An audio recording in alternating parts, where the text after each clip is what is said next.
Oggi abbiamo un ospite incredibile, un'ospite americana, è una performer di burlesque originaria del Minnesota, Minnesota è pieno di laghi, ma lei abita a New York, dove si esibisce dal 2004. New York è l'indiscussa capitale del neo-burlesque e Minnie è una delle sue protagoniste. Ha uno stile ironico, dissacrante, unico. Ha vinto tantissime volte il Golden Pasti Award del New York Burlesque Festival, si è esibito un sacco di volte al Burlesque Hall of Fame di Las Vegas, che sarebbe una specie di Oscar del burlesque. È stata a Toronto, a Vancouver, da tutte le parti, in Italia, in Austria, in Germania, in tutto il Nord America. È veramente una star. Signori, ecco a voi Minnie Tonka! Ciao! E con noi ci sono i soliti Amalia Vox, Dixie Ramon, Lola Maldata e Dora Scompiglio. Ciao. E il vostro Claudio. Minnie Tonka è ebrea e ha fatto di questo fatto che è ebrea una sua bandiera.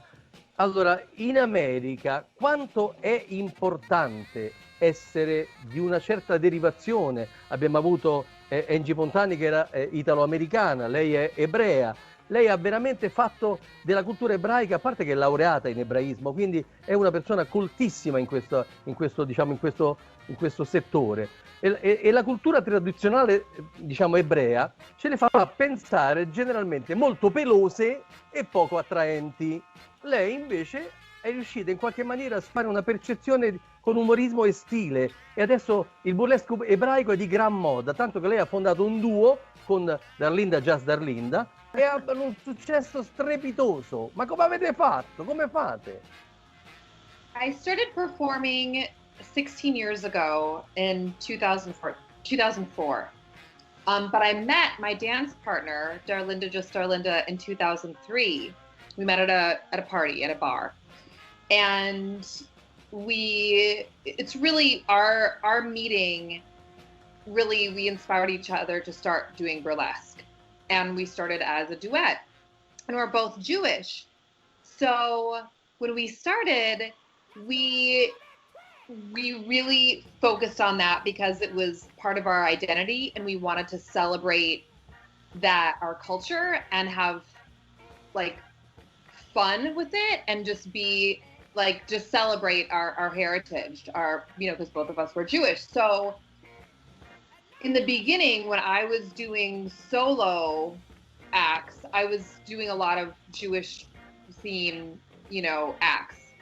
But now my solo acts aren't Jewish themed, but Darlinda and I, our Schlepp sisters, our duets, have some sort of a Jewish theme, whether it's around a holiday like Hanukkah or Passover, or we have just kind of created acts that have some sort of Jewish celebration. And it's been really, I think, just really fun and important for us to create art around our heritage and be really like positive and open and celebratory about it, because there's so much in Jewish history with a lot of,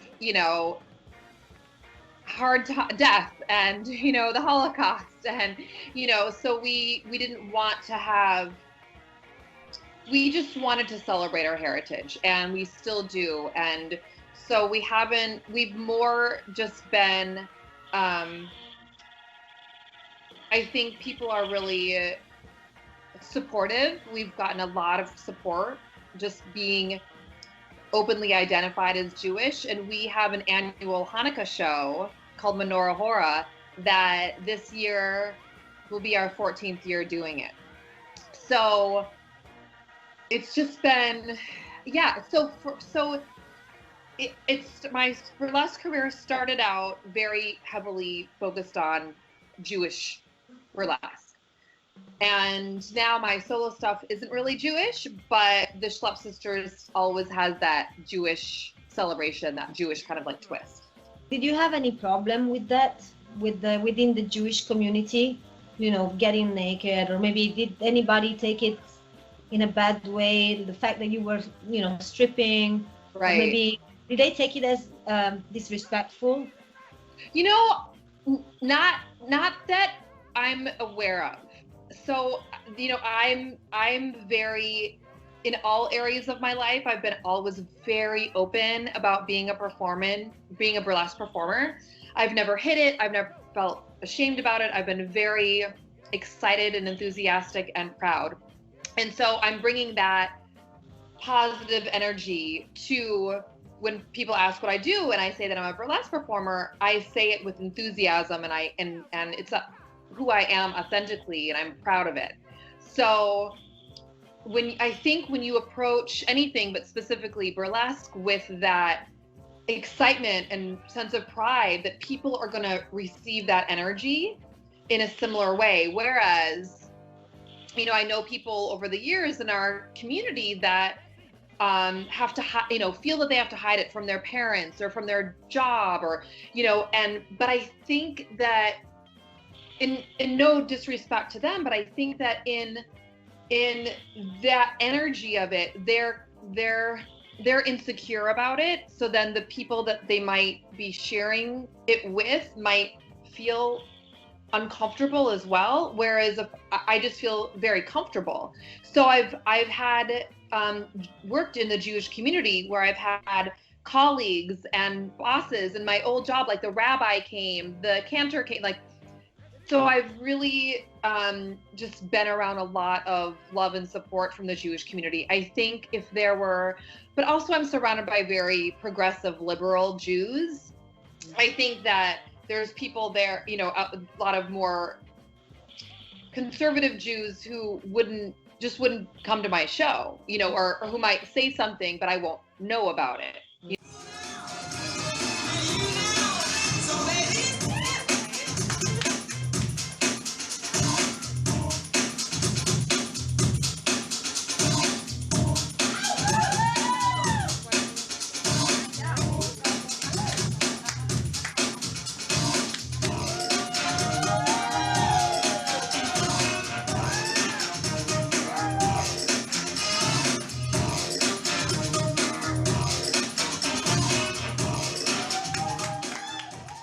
Benissimo, adesso abbiamo il momento di Lola Maldad. Ecco a lei la domanda. Vai Lola. Allora, Minnie, io volevo chiederti come è nata la tua idea di fare burlesque, cioè da dove sei partita, che cosa ti ha provocato l'interesse verso il mondo del burlesque, come mai hai iniziato quest'arte?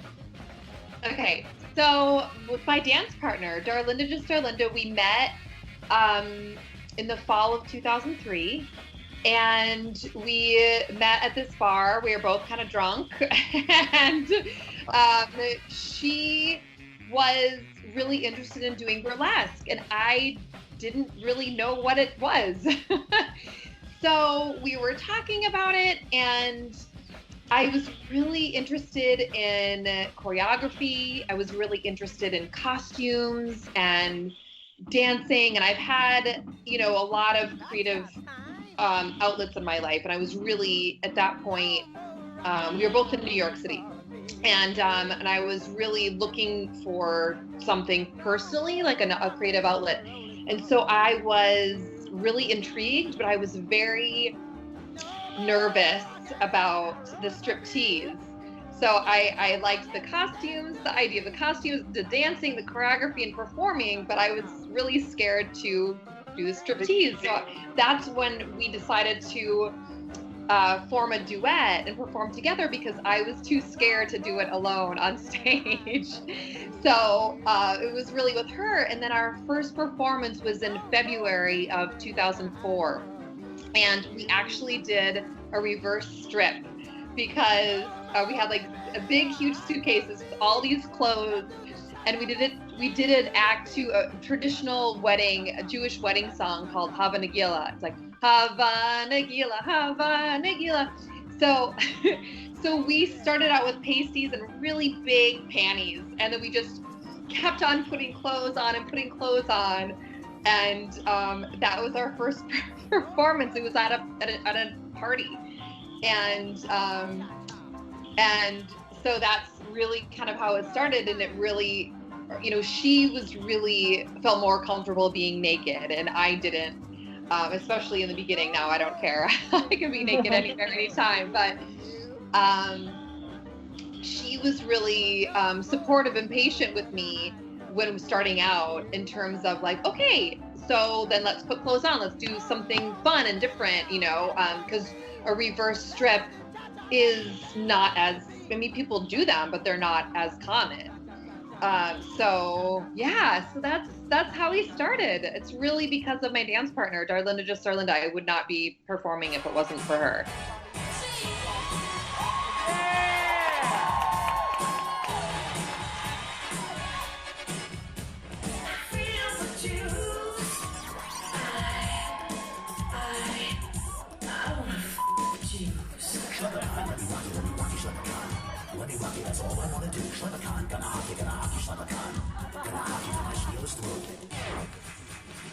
Okay, I'm through.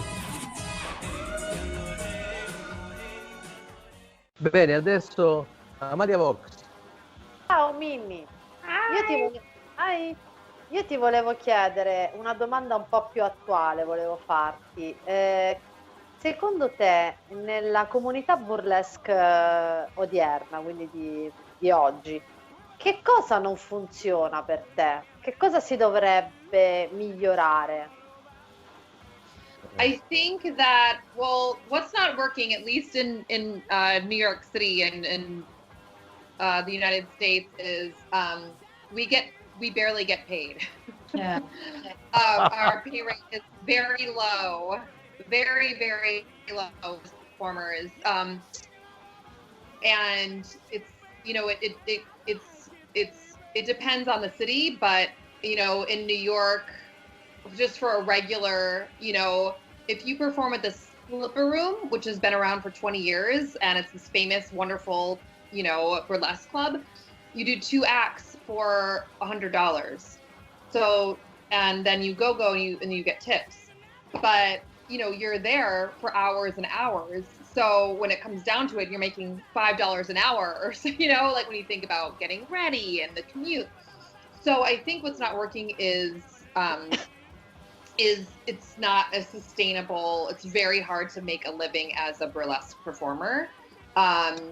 Here, I think in Europe, having traveled and toured a few times in Europe, I feel like just in general, the art form is revered more, and I think and just the pay is a lot better. But I also feel like we, having done it for so long, for 16 years, we're just going, there's so many performers right now. And on the one hand, that's awesome.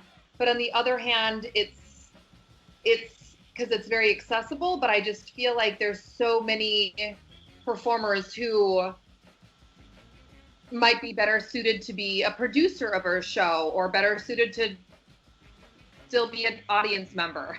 Or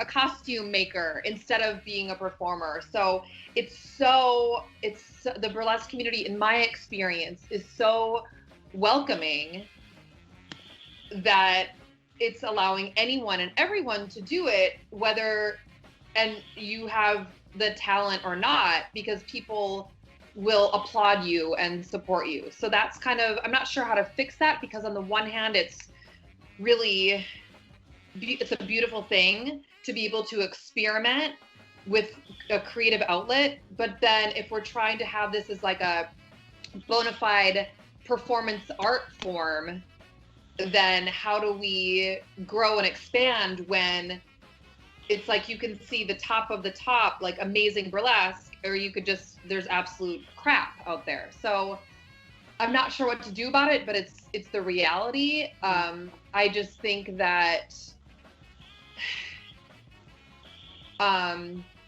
it's so interesting to see burlesque evolve and grow, and it'll be really interesting to see what happens after the clubs open back up again, whenever that happens. And a lot of clubs, I'm not sure in Italy, but a lot of clubs they're not even sure if they'll able to stay open. So, you know, what's the future of performance, and you know, but we're specifically talking about burlesque, so it's like what's that going to look like, because we do strip, we can't go out in a park. You know, if you're a violinist and you want to perform, or you have a trio of musicians, you can go on a sidewalk or a park. But if you want to do burlesque, you can't do that. So what's that going to look like? I don't know.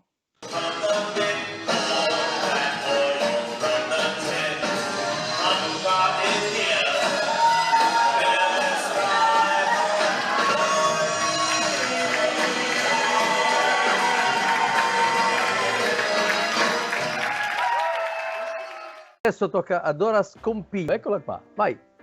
Ciao Minnie, è un piacere conoscerti, insomma a video quantomeno. Ecco, io ti volevo chiedere, riallacciandomi a quello che hai appena risposto alla domanda precedente, proprio perché adesso comunque ci sono tantissime performer e quindi il mondo del burlesque, insomma, negli ultimi 16 anni, da quando tu hai cominciato da oggi, è aumentato, si è trasformato. Come fai tu da singola performer o con la tua, diciamo, con il duo con Darlinda, a continuare a stare sempre sul pezzo, sul palco? Qual è la chiave di volta che voi avete? Qual è la vostra, come dire, l'innovazione che voi trovate nei vostri act per rimanere comunque sempre diciamo in auge, no? Nel mondo del burlesque, visto che comunque c'è molta più competizione anche, no? E molti più confronti. So I am not doing burlesque full time anymore. So for me it's not like my number one priority where it was years ago. So I'm not seeking out those gigs all the time like I used to. And it is, it's definitely a shift, and it's kind of an identity crisis for me. It's hard because burlesque has been such a huge part of my life for so many years. But I'm just focusing on other things right now, and I'm still performing, but it's not, like I just said, it's not my number one priority. So in a way, I have the past few years really been trusting the universe. When I get booked in shows that I want to perform, and then it's with friends or producers that I really like, I will happily do it. But I'm not like really putting out that energy to book me like I used to. And in a way, like, I feel that it's same with Darlinda. Darlinda performs a lot more than me, but she is really focusing more on different kinds of performance art versus as much burlesque. So she created a one-woman show, for example. It's called One Woman Rainbow, and she's been working on projects surrounding that. So we've really been just growing and evolving in different ways, and it's I think maybe newer performers, or you know, or performers who are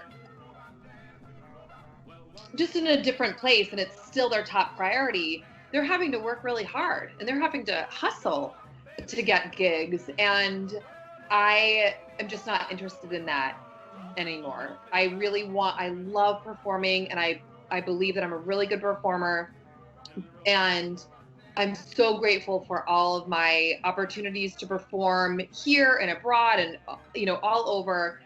But I also don't want to beg for it. You know, I'm not interested in that, like, book me, you know, I can't. Yeah. Don't you think it's an age thing too? Yeah. Could be. Totally. Yeah. A questo punto direi che ci vuole una domanda di Dixie Ramon. Vai Dixie. Quindi quello che volevo chiederti, adesso io, vabbè, ti conosco un po' perché insomma ci siamo incrociate anche negli anni e mi ricordo che anni fa, l'ultima volta che ci siamo viste a New York, tu mi stavi raccontando che avevi intrapreso un percorso formativo nel wellness. E quindi ho visto che questa cosa poi l'hai portata avanti e l'hai sviluppata e probabilmente è a questo che ti stai dedicando, oltre al burlesque adesso. E mi dici come mai hai fatto questa scelta, se era un sogno nel cassetto, se è una scoperta che hai avuto così da un giorno all'altro, come ti è venuta questa idea? I went back to school a few years ago and for nutritional therapy. So I'm a nutritional therapist and wellness coach. And what that means, and I'll tell you why I went into it, but what I do is I work with people one-on-one and in groups to help address balance in your life, and people coming from different areas of whether it's like you have a chronic illness or you have something that is, you want to feel better. I really work with people on a holistic approach, meaning I look at mindset and nutrition and lifestyle and work very highly personalized and support people through a journey to optimal wellness. So it's a brief overview, but I myself, I was diagnosed with an autoimmune disease called rheumatoid arthritis about 20 years ago. And it was in remission for a decade, and then it came out of remission about 10 years ago. And so since then, I've really been dealing with a lot of chronic pain and fatigue and limited range of motion and mobility issues. So that's actually one of the reasons why I stopped doing burlesque full time, because I wanted to work on my healing. And so I really came to become a nutrition and wellness coach through my own healing journey, because I did so much work emotionally and spiritually on myself for many years before I moved into learning about diet and nutrition. And so that going back to school for that was really amazing. It was really hard work, but it gave me the tools and the resources to be able to help people. I really want to help people feel better and I really work a lot with like emotional root causes of pain, for example, or any sort of health issue. I love going deep on connecting with our bodies and listening to our bodies, and really just getting to know ourselves and taking that seriously when we are working towards healing. So that's why I got into it, because of my own healing journey for so many years. And I was like, I really want to help other people, because I've been doing this for myself with a lot of success. So.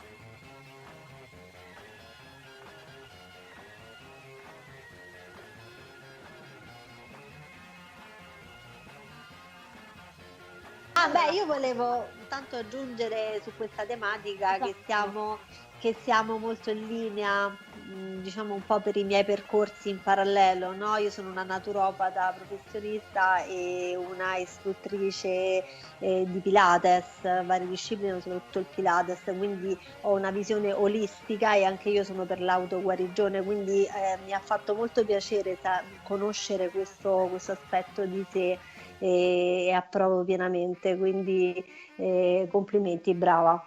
I think we're all a little bit towards that. I mean, me too. I mean, I hardly take any medicine, so yeah. My second name is holistic.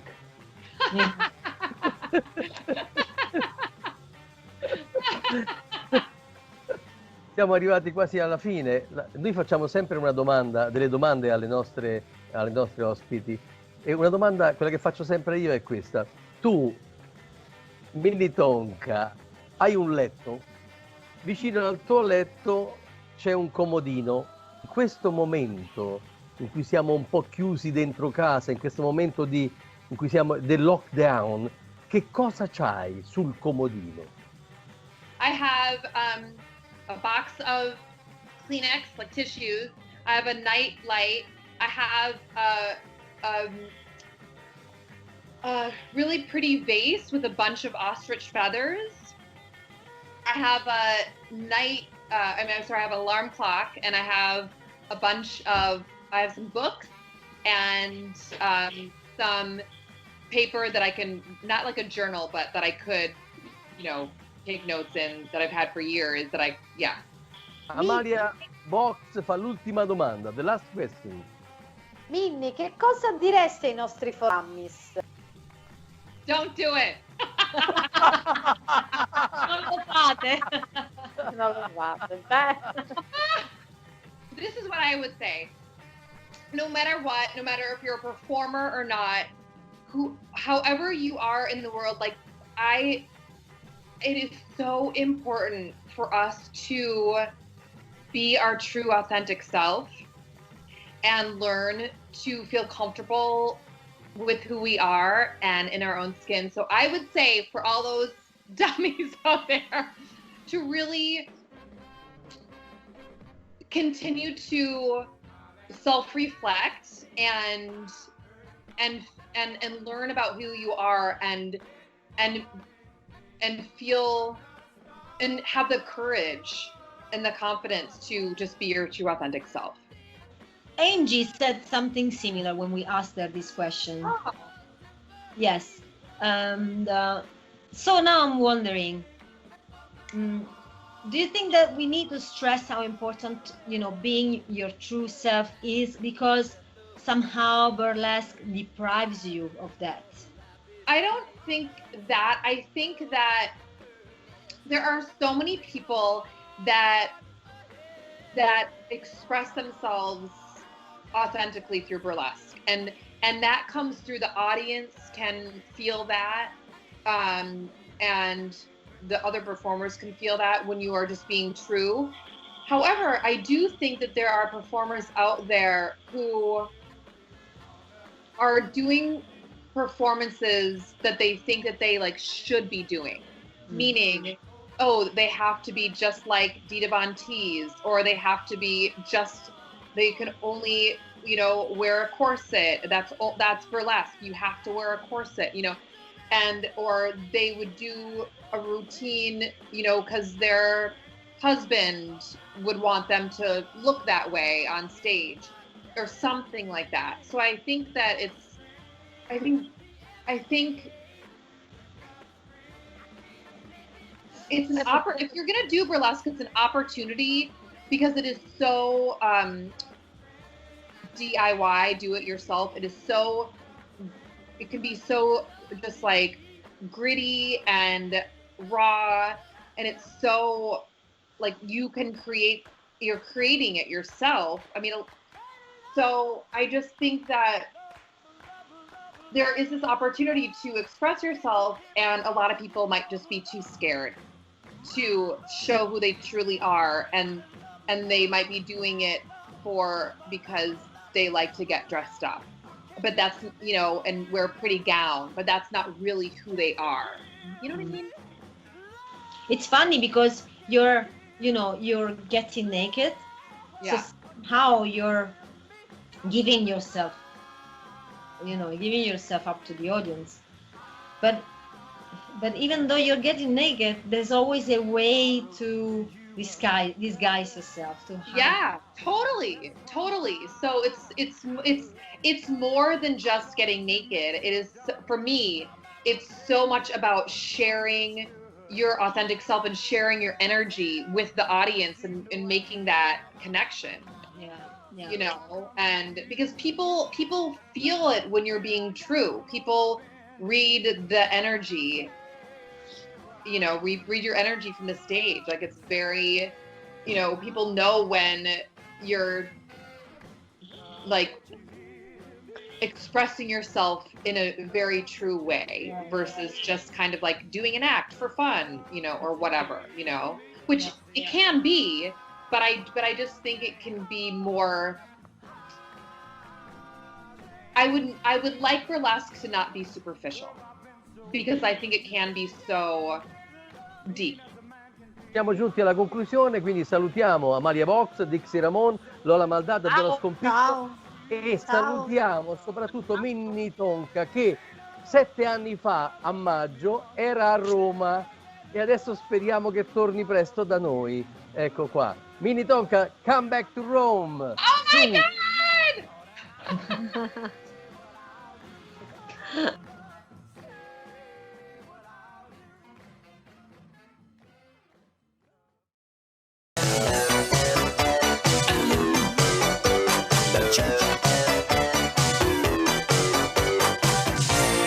Oh, when there's nothing